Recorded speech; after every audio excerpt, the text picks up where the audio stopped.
The air in courtroom 4B of the Mecklenburg County Courthouse was thick with the sterile scent of old paper and bitter coffee. From the witness stand, 17-year-old Imani Carter watched Judge Arthur Sterling scan her file, his mouth set in a line of bored impatience.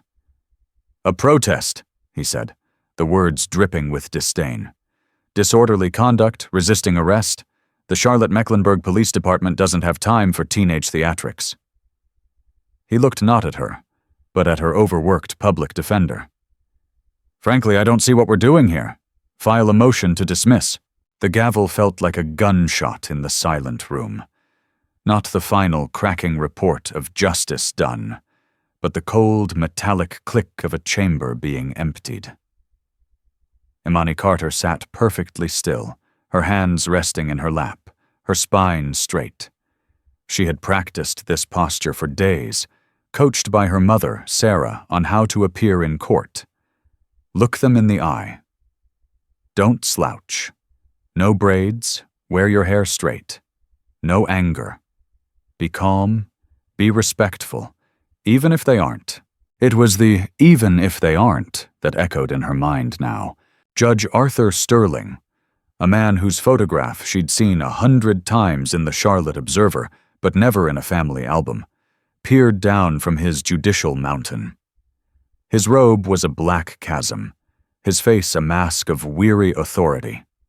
He was known for his law and order stance, a reputation that played well in the affluent suburbs of South Park and Ballantyne, but felt like a vice grip in the historically black neighborhoods west of the city, like her own in Biddleville. "Ms. Carter," he began, his voice a low rumble that seemed to vibrate through the polished wood of the witness stand. He didn't use her name so much as deploy it, a label for the file in front of him. "You allege that on the afternoon of August 12th, you were the victim of an unprovoked assault and wrongful arrest by officers of the Charlotte-Mecklenburg Police Department. Is that correct?" "Yes, Your Honor," Imani said, her voice clear and steady, betraying none of the frantic drumming in her chest. "And this alleged assault," he continued, leaning into the microphone, "occurred while you were leading what the police report describes as an unlawful assembly blocking access to the construction site of the new Meridian Tower downtown?" "It was a peaceful protest, Your Honor," she corrected him gently. "We were on the public sidewalk. We were protesting the displacement of residents from the Brookhill Village community." Judge Sterling sighed, a theatrical exhalation of manufactured patience. He picked up a sheet of paper. "Officer Miller's report states you were inciting the crowd, that you were verbally aggressive, and that you physically resisted when he attempted to place you under lawful arrest." He dropped the paper. It slid across the desk, sounding like a hiss. "That doesn't sound very peaceful to me, Miss Carter." Beside her, her public defender, David Chen, stood up. He was young, earnest, and perpetually looked like he'd slept in his suit. "Your Honor, we have video evidence that directly contradicts Officer Miller's report. Body cam footage that shows my client was standing still, speaking calmly, when Officer Miller grabbed her arm without warning." Judge Sterling waved a dismissive hand. "I've seen the video, Mr. Chen. It shows a chaotic scene. It's impossible to discern true intent. What I see is a young woman who put herself in a volatile situation and is now trying to cry victim when she faced the consequences." He turned his gaze back to Imani, and for the first time, a flicker of something personal, something sharp and acidic, entered his eyes. "You look like a smart girl. Good school, I assume? Don't you have better things to do than cause trouble for our city's finest?" The condescension was a physical blow. A smart girl. It was the kind of compliment designed to diminish, to put her back in the box he'd already built for her in his mind. She wasn't a citizen exercising her rights. She was a truant. She wasn't a leader. She was a troublemaker.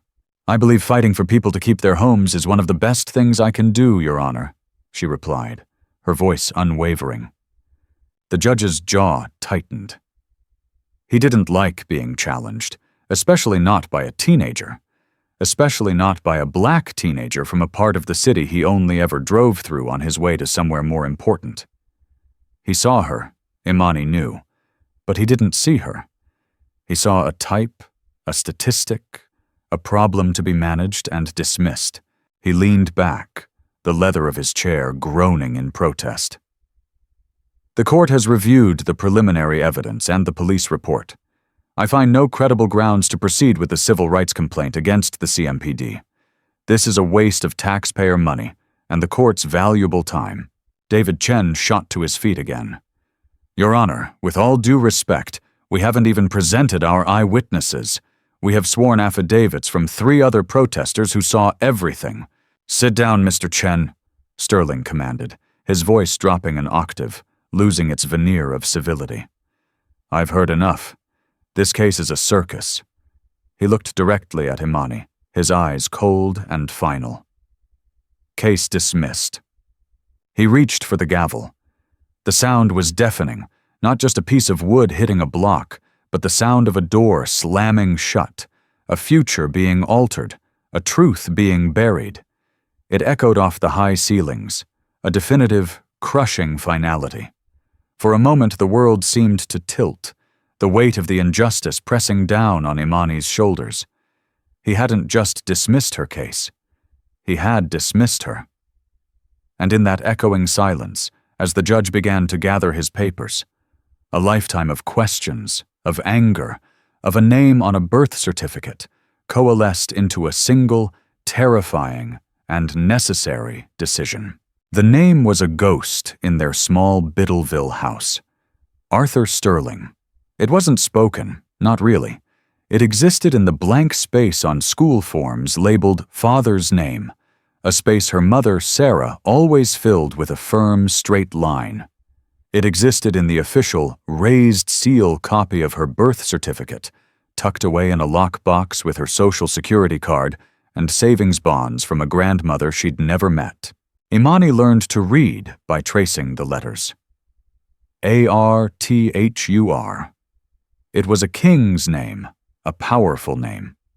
It didn't fit the story her mother eventually told her, a story delivered in quiet, clipped sentences at their kitchen table one night when Imani was 12 and her questions had finally become too persistent to ignore.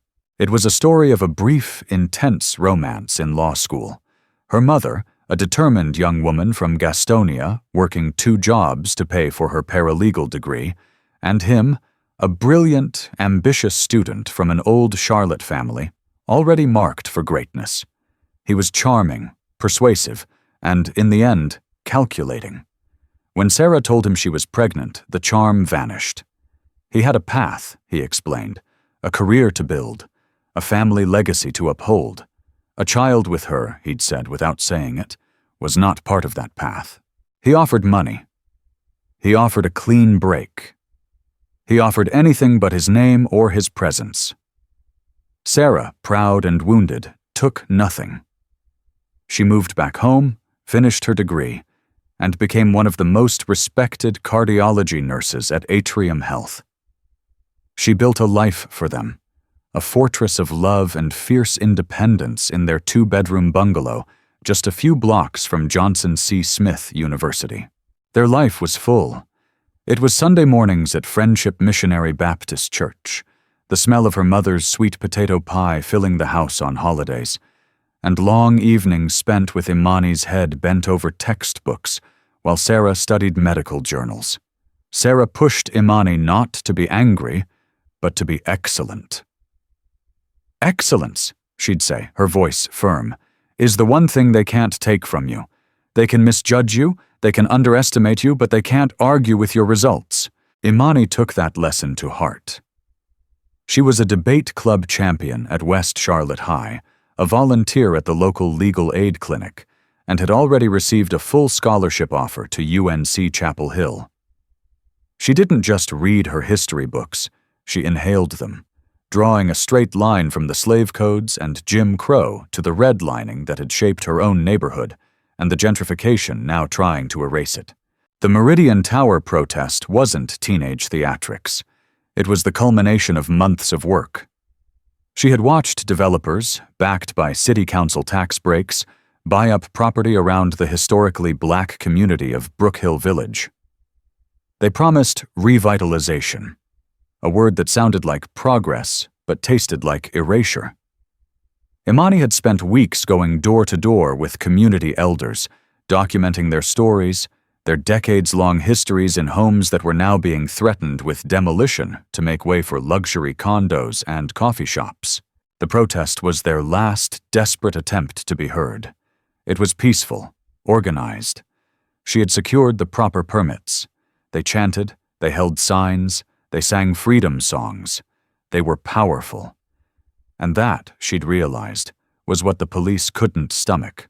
Officer Miller had swaggered toward her, his jaw working on a piece of gum, his eyes hidden behind reflective sunglasses. "All right, show's over," he'd said, his voice laced with the easy arrogance of a man who had never been told no. "We have a permit to be here until 5 p.m., officer," Imani had replied, holding up the signed document. "We're on a public sidewalk and we aren't obstructing traffic." He'd laughed, a short, ugly bark. "I decide when the show's over." That's when he'd grabbed her. His grip was like iron on her bicep. The shock of it, the violation, sent a jolt through her. The crowd surged, shouting. His partner moved in, and suddenly she was being slammed against a patrol car, the hot metal searing through her t-shirt. The plastic of the zip-tie cuffs bit into her wrists. The charge was disorderly conduct and resisting arrest, the standard catch-all accusation for anyone who dared to question a badge. The night in the Mecklenburg County Jail was a blur of fluorescent lights, the clang of steel doors, and the smell of disinfectant failing to mask a deeper human misery. When her mother finally picked her up, Sarah didn't hug her. She just held Imani's bruised wrists and looked at her with an expression of such profound sorrow and rage that it was more terrifying than any shouting could have been. They hired a lawyer, a friend of a friend, but he quickly backed out when he realized they were filing a complaint against the CMPD. "You can't win this fight," he'd advised. "Take the plea, do the community service, and move on." But Imani couldn't move on. It was bigger than her bruised wrists. It was about Brook Hill. It was about every black person told to be quiet, to know their place. And so they'd ended up with David Chen, the public defender, the only one willing to take the case. The day they got the court assignment, Imani saw the name on the docket. Presiding Judge, Arthur Sterling. A cold dread, mingled with a strange electric sense of destiny, washed over her. She showed it to her mother. Sarah stared at the paper for a full minute, her face unreadable. "The world is a small, cruel circle sometimes," she'd whispered. "He can't preside over this. He has to recuse himself." "He doesn't know who I am, Mom," Imani had said. "To him, I'm just a name on a file. Another black kid in trouble." And for weeks, that's exactly what it felt like. Through every procedural hearing, every motion filed, he was a distant, impartial figure. But today, in that courtroom, when he had looked at her with that dismissive sneer, it became brutally clear. He didn't know she was his daughter, but it didn't matter. He had judged her, condemned her, the moment she walked into his courtroom, based on a story he'd written for her long before he ever heard her speak. The injustice was so complete, so profound, it stole her breath. He was rejecting her claim, just as he had rejected her life 17 years ago. Judge Arthur Sterling believed in order. He believed in the clean, unambiguous lines of the law, in precedent, in the sturdy architecture of the justice system that had given his life structure and purpose. His chambers, overlooking uptown Charlotte, reflected this belief. The mahogany desk was clear, save for a leather-bound blotter, a single-family photo, and the day's docket. The law books on the shelves were perfectly aligned, their spines unbroken. It was a room that tolerated no chaos. And the case of Imani Carter, to him, was chaos. It was the messy, emotional, unpredictable world of the streets trying to force its way into the sanctum of his courtroom. Protests, to his mind, were a nuisance, a public tantrum thrown by people who didn't understand the slow, deliberate grind of progress. They wanted everything now, and they were willing to break the rules to get it. He loosened his tie as he reviewed the file one last time before lunch. Carter, Imani, age 17, West Charlotte High. Good grades, no prior record. It was a shame. A bright girl, clearly, but misguided. Swept up in the radical, anti-authority nonsense that was so fashionable these days. He'd seen it 100 times. They came into his court full of righteous fire, believing they were changing the world, and left with a criminal record that would follow them for the rest of their lives. He picked up the photograph on his desk. It was of his wife, Catherine, and their 2 sons, Andrew and Thomas, taken last fall at their vacation home on Lake Norman. Andrew was at Duke Law now, following in his footsteps. Thomas was a sophomore at Providence Day School. They were good boys. They had never been in trouble. They understood the rules. They knew that their actions had consequences. A lesson Arthur had instilled in them from birth. A pang of something, annoyance perhaps, pricked at him. He thought of the Carter girl's face, the defiance in her eyes, the calm, almost regal way she held herself, as if he were the one on trial. It was an arrogance he found particularly grating. She and her lawyer, that pup of a public defender, were trying to turn a simple case of disorderly conduct into a federal civil rights issue. It was absurd. The officer's report was clear. The girl was inciting a crowd. She resisted. End of story. The body cam footage Mr. Chen was so proud of was, in Arthur's opinion, inconclusive. It was shaky, the audio was muffled by shouting, and it only showed a few seconds of the interaction. It didn't show the hour of provocation that came before it. It didn't show the taunts and insults hurled at the officers. Police had a difficult job, a dangerous job. They had to make split-second decisions in chaotic environments. To second-guess them, to undermine their authority based on a grainy 10-second video clip, was to invite anarchy. His clerk buzzed him. "Judge, Senator Tillman's office is online too." Arthur straightened his tie and picked up the phone, his voice shifting into a warmer, more political register. "John, good to hear from you." He listened for a few minutes, nodding. The governor was considering him for a seat on the State Court of Appeals.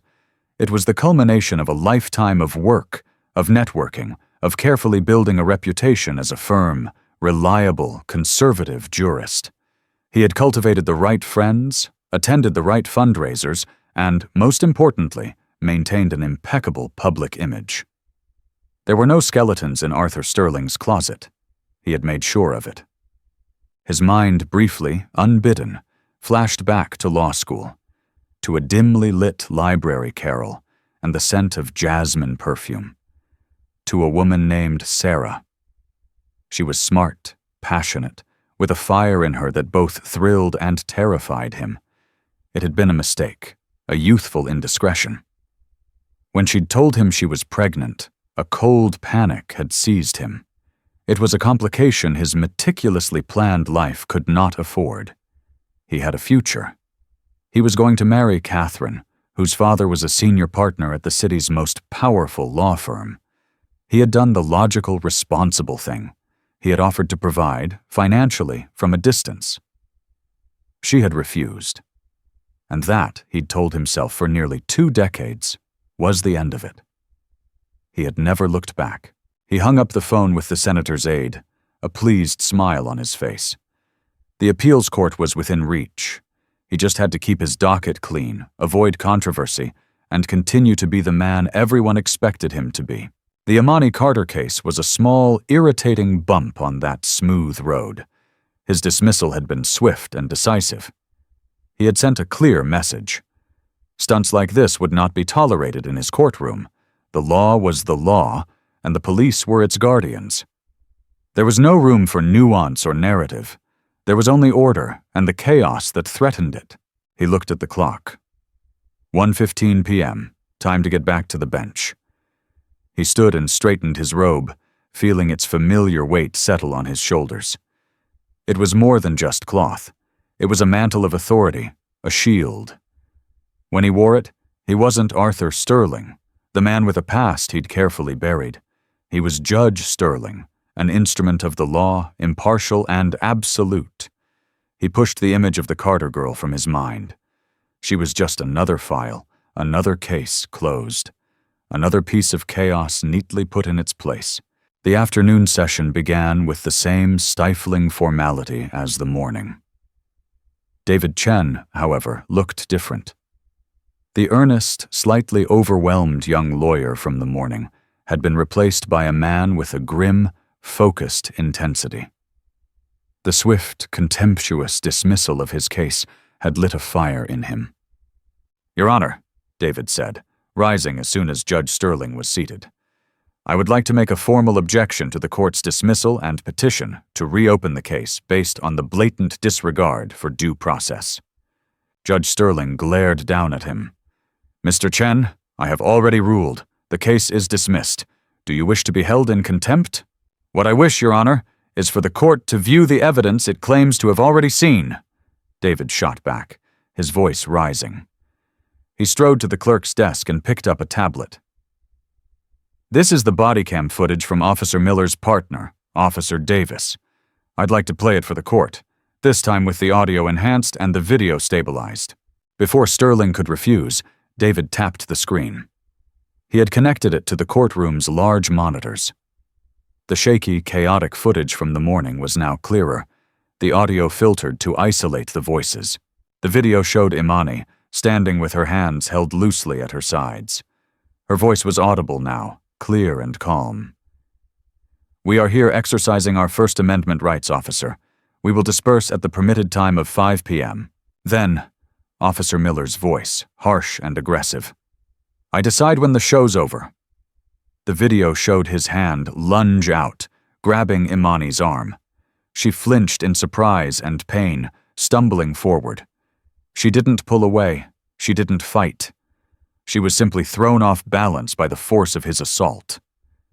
The crowd's angry shout was a reaction to his action, not hers. David paused the video on a close-up of Imani's face, her expression one of shock, not aggression. "This," David said, his voice ringing through the silent courtroom, "is not a young woman inciting a crowd.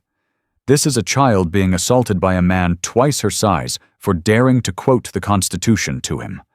The only aggression here, the only disorderly conduct, came from Officer Miller." Judge Sterling's face was a thundercloud. He was being challenged, embarrassed in his own domain.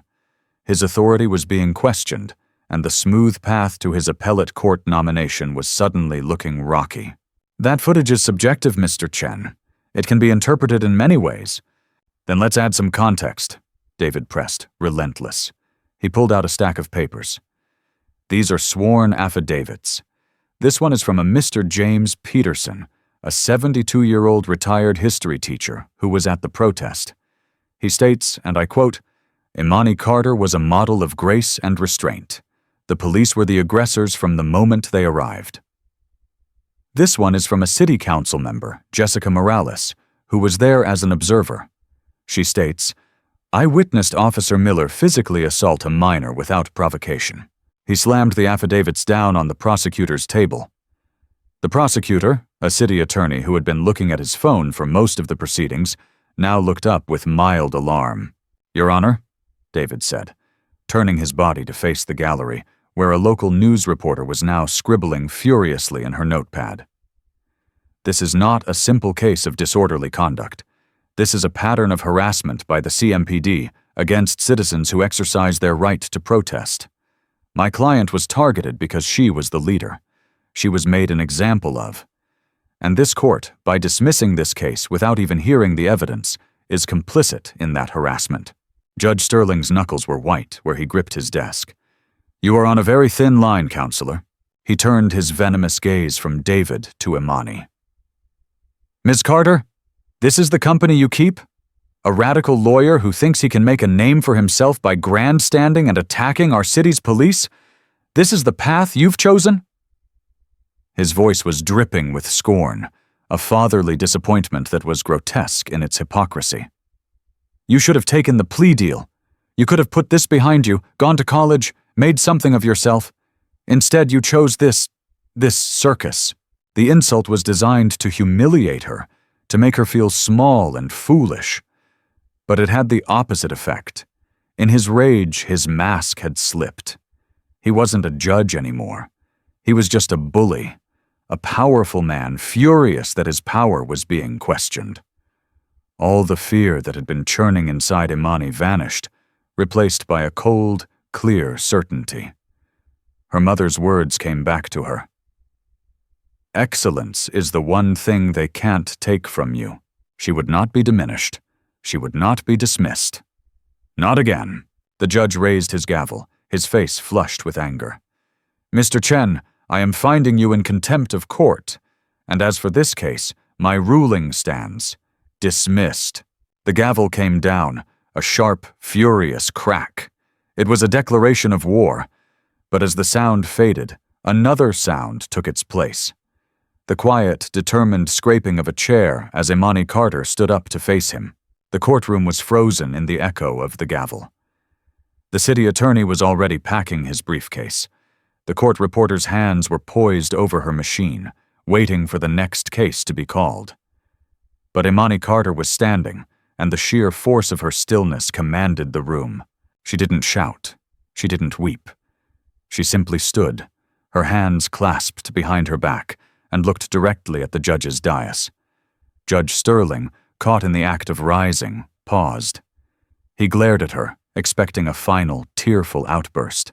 "Do you have something to say, Miss Carter?" he asked, his voice laced with dangerous impatience. "This proceeding is over." "Yes, Your Honor, I do," Imani said. Her voice was not loud, but it was resonant, cutting through the ambient noise of the courtroom with stunning clarity. David Chen, halfway to his seat, turned to look at her, a question in his eyes. She gave a slight, almost imperceptible shake of her head. "I've got this." She took a single step forward, away from the witness stand, placing herself in the open space of the court. "You've spoken a lot today about my choices, my character, and the path I'm on." "I have made my ruling," Sterling snapped. "Bailiff, escort Ms. Carter out." A large bailiff took a hesitant step toward her, but stopped when Imani held up a hand, not in defiance, but in a gesture of calm command. "You have refused to see the evidence," she continued, her voice gaining strength. "You have refused to hear the witnesses. You have passed judgment on me without knowing a single thing about me. You've done it my whole life." A confused murmur rippled through the gallery. The reporter's pen was flying. Judge Sterling's face, which had been red with anger, was now beginning to pale with confusion. "I have no idea what you're talking about. This is your last warning." Imani's gaze was locked on his. It was unflinching. "You talk about making something of myself. My mother, Sarah Carter, made something of herself. She's a cardiology nurse at Atrium. She saves lives every day.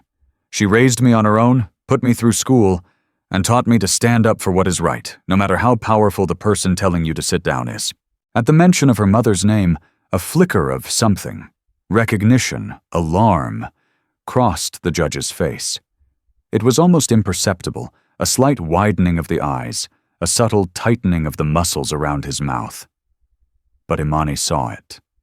After a lifetime of studying his photograph, of imagining this moment, she could read the faintest tells in his expression. "I believe you know my mother," Imani said, letting the words hang in the air. "You knew her a long time ago, back when you were just Arthur, and she was just Sarah. Back before this robe, back before your important career." The courtroom was utterly silent now. The only sound was the frantic clicking of the reporter's pen. David Chen stared at his client, his jaw slack with disbelief, finally understanding where this was going. Judge Sterling was frozen, a statue in a black robe. His carefully constructed world was beginning to fracture, the fault lines spreading from that one name. Sarah Carter. Imani took another slow, deliberate step forward. She was no longer a defendant. She was an accuser. "You see, Your Honor, Arthur Sterling, you've been dismissing me since before I was born," she said, her voice now ringing with the power of a truth held back for 17 years.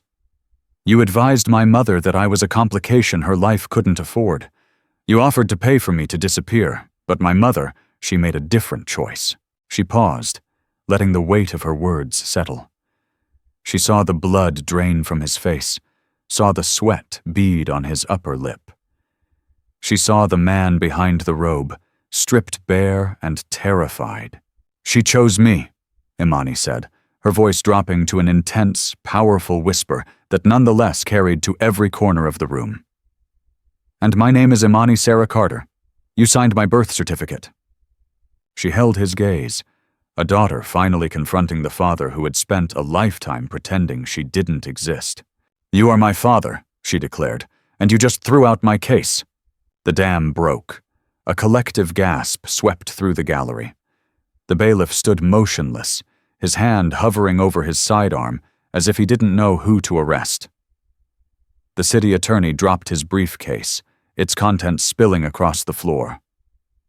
David Chen sank into his chair, covering his mouth with his hand. And Judge Arthur Sterling, the man of order, the instrument of the law, simply stared, his face a canvas of pure, unadulterated horror. The gavel lay on his desk, inert and powerless.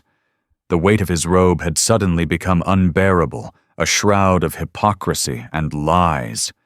In the span of 30 seconds, a teenage girl had dismantled his entire life. For a long moment, the only sound in courtroom 4B was a high-pitched electronic squeal from the audio feedback system, a perfect metaphor for the complete system failure that had just occurred.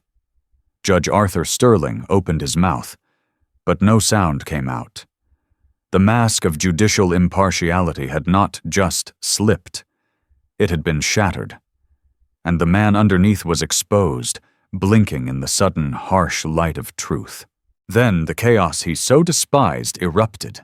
The reporter in the back row was the first to move. She didn't run. She simply flipped open her laptop, her fingers flying across the keyboard, her face illuminated by the screen's glow. The story was already being written. The headline was forming in her mind. Judge's secret daughter exposes him in court. The gallery exploded into a babble of shocked whispers, of pulled-out cell phones held aloft to capture the tableau. Did she say, "Is that Sterling's daughter?" The bailiff, finally regaining his senses, barked, "Order! Order in the court!" But his voice was lost in the rising tide of disbelief. David Chen was on his feet in an instant. The shock on his face was replaced by a look of razor-sharp clarity.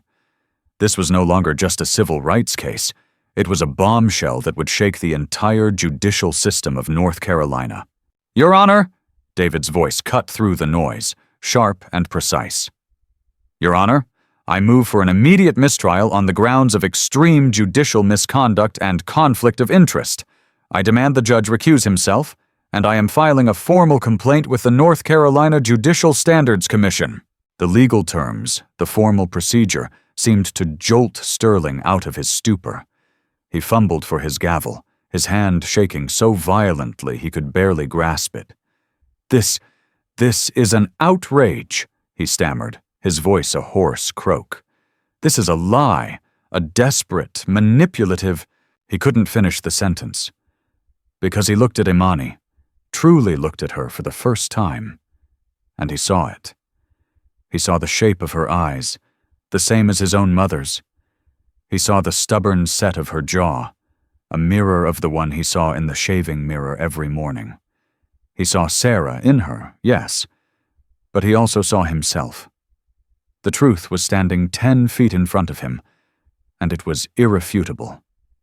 The city attorney, scrambling to pick up his papers, looked from Imani to the judge and back again, his face a comical picture of dawning horror. His simple disorderly conduct case had just morphed into the biggest scandal in the courthouse's history. He wanted no part of it. He began backing slowly toward the door. "This court is adjourned," Sterling finally managed to shout, banging the gavel weakly, the sound pathetic and hollow. He pushed back from his chair and practically fled, his black robe billowing behind him like a cape of shame, disappearing through the private door to his chambers. The moment he was gone, the courtroom devolved. The reporter was now on her phone, speaking in rapid-fire bursts to her editor.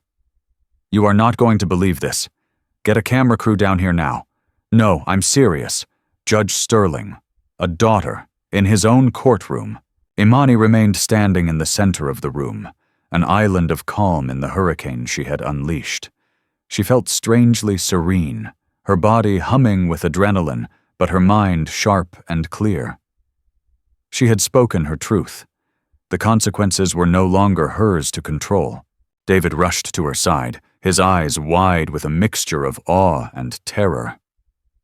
"Imani, why didn't you tell me? Would you have let me do it?" she asked, a small, wry smile touching her lips for the first time that day. He opened his mouth, then closed it. "No," he admitted. "No, I wouldn't have. My God." He ran a hand through his already messy hair. "What happens now? What happens now," said a new voice, "is that your client becomes my client." They turned to see a woman striding toward them from the gallery. She was tall, impeccably dressed in a tailored navy suit, with a presence that radiated confidence and power. Imani recognized her instantly. Eleanor Vance, one of the top civil rights attorneys in the South. She had been sitting in the back, observing a different case, but had stayed when the drama began to unfold. Ms. Vance extended a hand to Imani. "Young lady, that was the bravest thing I have ever seen in a courtroom. My name is Eleanor Vance. I would be honored to represent you pro bono, in your case against the city, and in any and all matters related to Arthur Sterling." Before Imani could even respond, the courtroom doors burst open and a wave of media, summoned by the reporter's call, surged in, camera lights flashing, microphones extended like weapons. "Imani, can you give us a comment? Is Judge Sterling really your father? What do you want to see happen now?"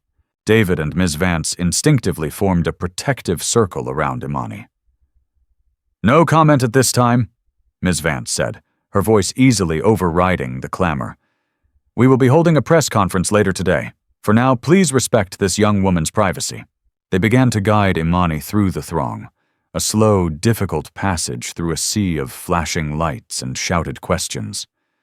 As she moved toward the exit, she caught a glimpse of the judge's empty chair, the abandoned gavel on his desk.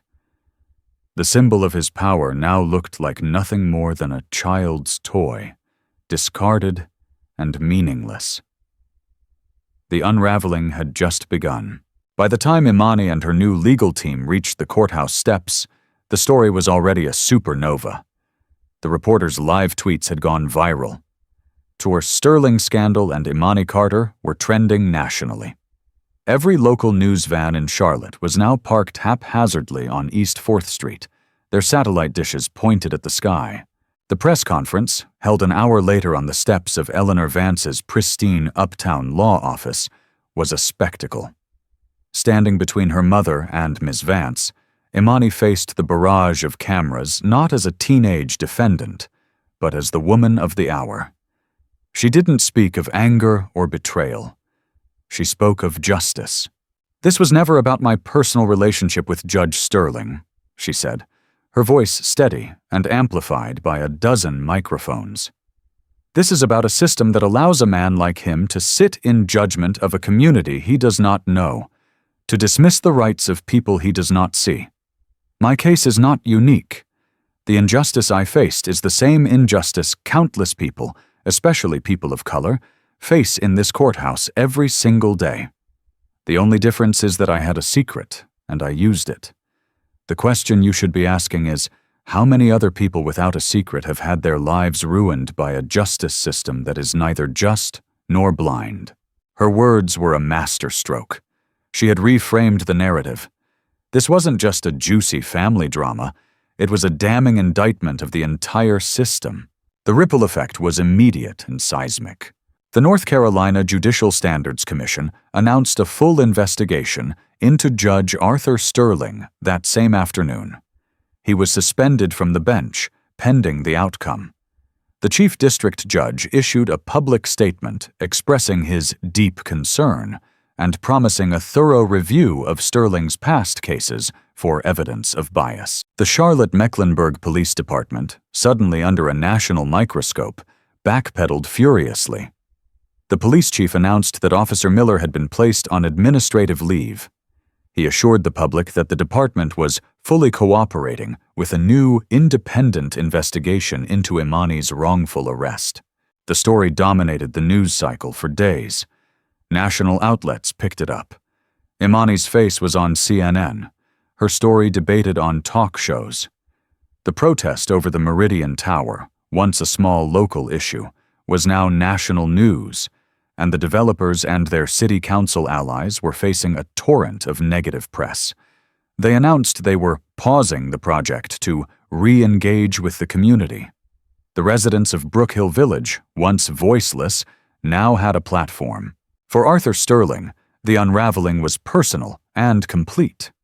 The appellate court nomination was, of course, instantly vaporized.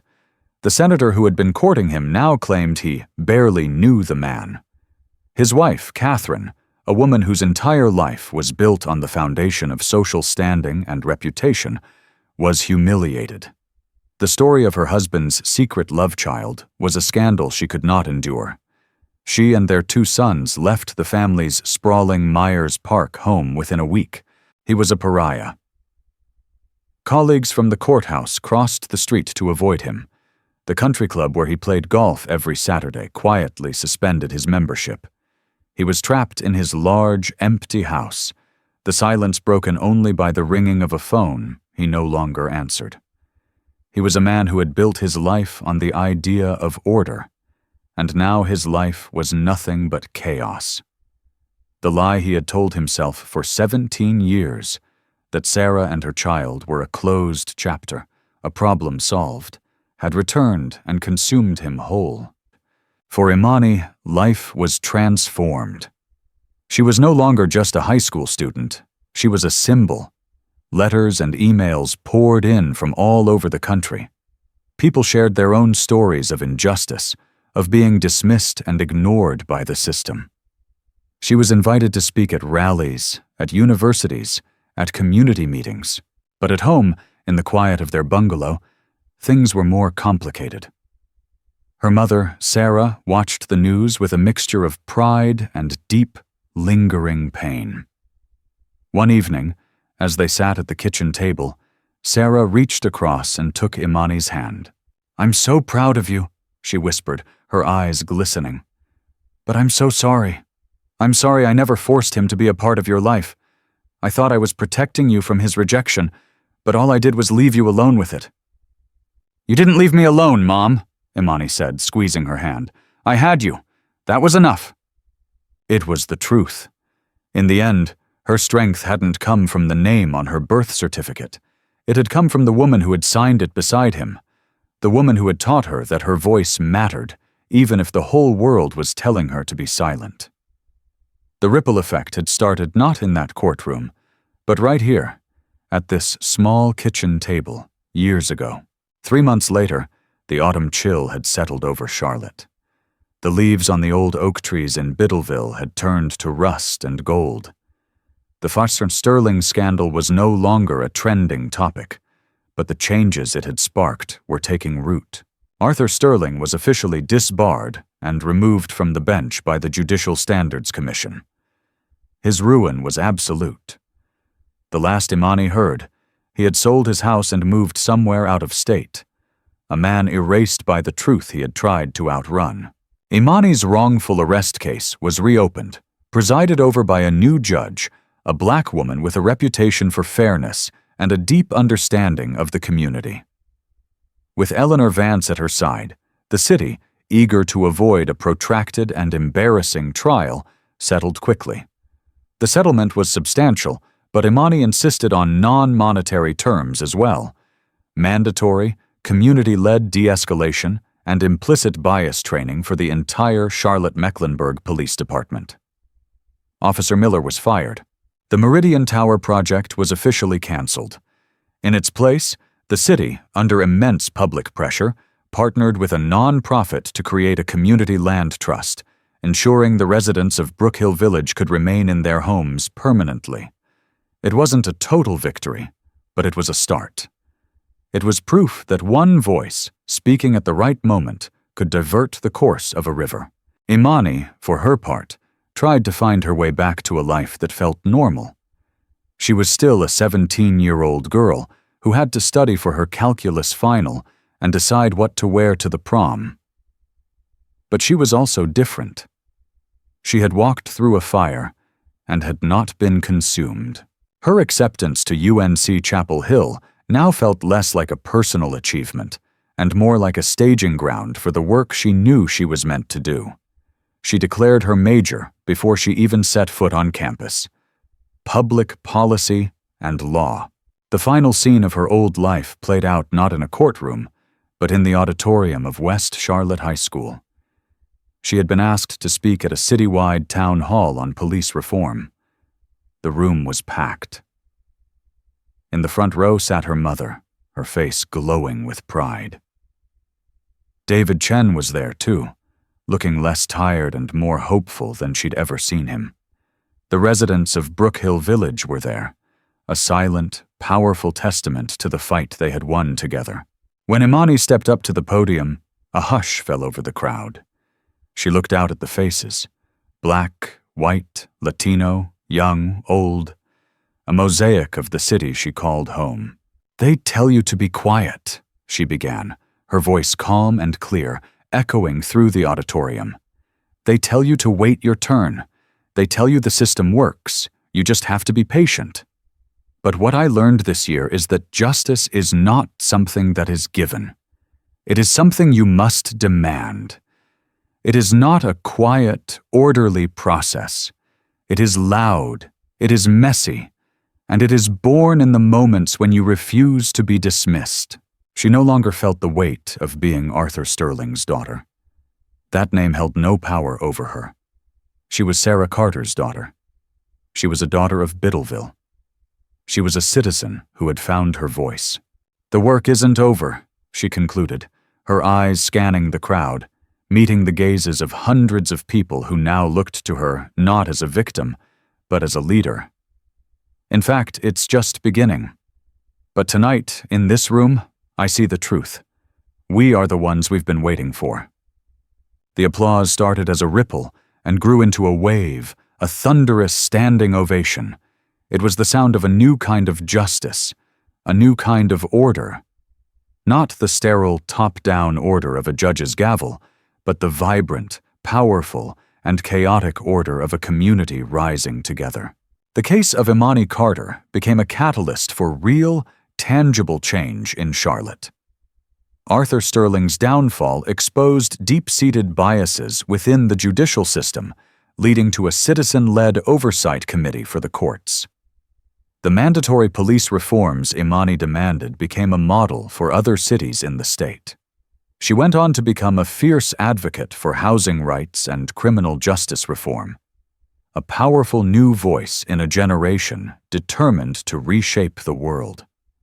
Her story serves as a stark reminder that a single voice, armed with the truth, can indeed dismantle a corrupt system, proving that the most profound power lies not in status or authority, but in the courage to speak. If this story moved you, please like, share, and subscribe for more dramatic narratives based on the fight for justice. Comment below with your thoughts on accountability and how we can create change in our own communities. Let's continue the conversation.